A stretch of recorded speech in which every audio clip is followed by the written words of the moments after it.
भजन संहिता इसका 121 अध्याय 2 वचन। मेरी सहायता यहोवा की ओर से होती है जो आकाश और पृथ्वी का करता है। Yes amen. जय मसीह की सभी को। कैसी है मेरी यूट्यूब फैमिली। मैं आशा करती हूँ आप सब सुरक्षित और आशीर्वादित होंगे यीशु मसीह के सामर्थ्य नाम से। तो आज के सुंदर से दिन के लिए परमेश्वर ने हमें कितना अद्भुत वचन दिया है मेरे भाई बहनों, कि परमेश्वर हमारा क्या है, रक्षक है। यस, तो हम अपनी आंखें कहाँ लगाएं, किस ओर लगाएं, क्या पर्वत की ओर लगाएं या और कहीं लगाएं। तो हम ये सोचते हैं कि कहाँ से मुझे सहायता मिलेगी। तब यहोवा का ये वचन हमें याद आता है कि मेरी सहायता जो है वो यहोवा की ओर से होती है जो आकाश और पृथ्वी का करता है। यस आमीन। जिसने आकाश और पृथ्वी अपने शब्दों द्वारा रची है मेरे भाई बहनों, तो हमारी सहायता जो है वहाँ से आती है।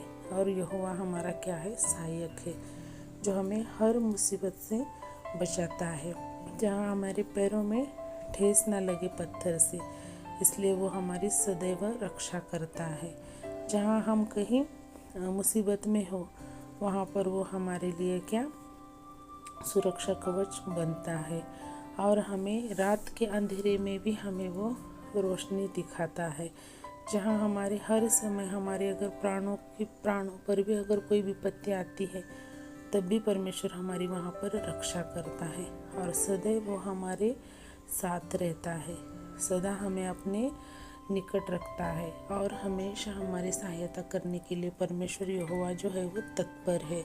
तो हमें हमेशा क्या करना चाहिए कि परमेश्वर से प्रार्थना करनी चाहिए। हमारे दिन की शुरुआत से लेकर रात के अंत तक हमें परमेश्वर से प्रार्थना पूर्वक ही हर चीज़ का, हर बात का नियोजन करना चाहिए। और परमेश्वर की हमें यहोवा की सहायता ज़रूर मांगनी है मेरे भाई बहनों। पिता, पुत्र और पवित्र आत्मा के द्वारा ही हम हर एक कार्य को क्या, अच्छी रीति से पूर्ण कर सकते हैं।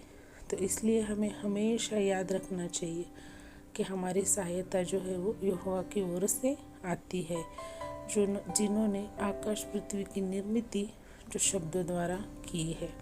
तो हमें सदैव इस बात का ध्यान रखना चाहिए और हमेशा हमें परमेश्वर को पुकारते रहना है और साथ ही हमें धन्यवाद भी देना है मेरे भाई बहनों। परमेश्वर से प्रार्थना करना इसका मतलब ये नहीं कि हम सदैव अपनी डिमांड, अपनी मांगे उनके सामने रखें, लेकिन सदैव निरंतर प्रार्थना इसका अर्थ ये है कि हम परमेश्वर को धन्यवाद भी देते रहना चाहिए।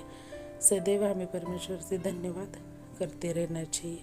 तो इस वचन के लिए, इस दिन के लिए हम परमेश्वर को धन्यवाद कहते हैं। आइए हम छोटे से प्रार्थना करेंगे।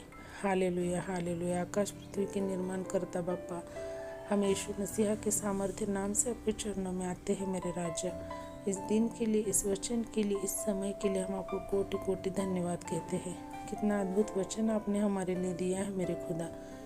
कि आपका वचन कहता है कि मेरी सहायता जो है वो यहोवा की ओर से होती है जो आकाश पृथ्वी का करता है। यस, जिन्होंने आकाश पृथ्वी की निर्मित की है वो करता धरता परमेश्वर है।